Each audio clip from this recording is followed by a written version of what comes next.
Hi there, my name is William Stillwell, research manager here with Hubtown Chores. We're here in the Granary burying ground, the heart of downtown Boston, at a headstone that has long drawn much attention in the burying ground here. We are standing adjacent to the John Hancock family tomb, but here we have the gravestone of one Frank, listed here as a servant to John Hancock Esquire, who died in 1771. Now, for obvious reasons, this headstone has drawn attention. Where's Frank's last name? Why is John Hancock's name on there? Why is he listed as a servant? And the truth of the matter is that Frank was not a servant. Frank was enslaved by John Hancock. Frank was likely African. He's identified as a servant on this headstone as a euphemism, a way of saying without actually saying that he was enslaved.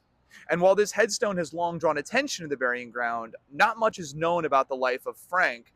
And even in official biographies of John Hancock, there's misinformation. I've been doing some research into Frank's life earlier this year, and I found that multiple sources would list his age as 38 or even 88, or identify him as a manservant of Hancock's whom he had purchased in 1765, and they have a primary source of a letter attached to it.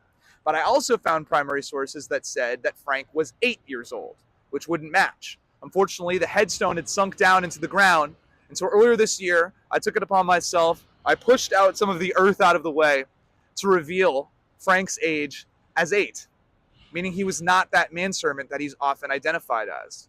So who was Frank?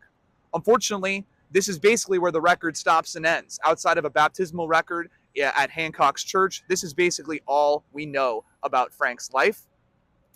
And while even in death, Frank is being dehumanized, his connection to his enslaver is listed as opposed to his own parents or his own name, we can use the opportunity of looking at this headstone to acknowledge something simple, which is that Frank was a human being who lived, not just an enslaved boy who died.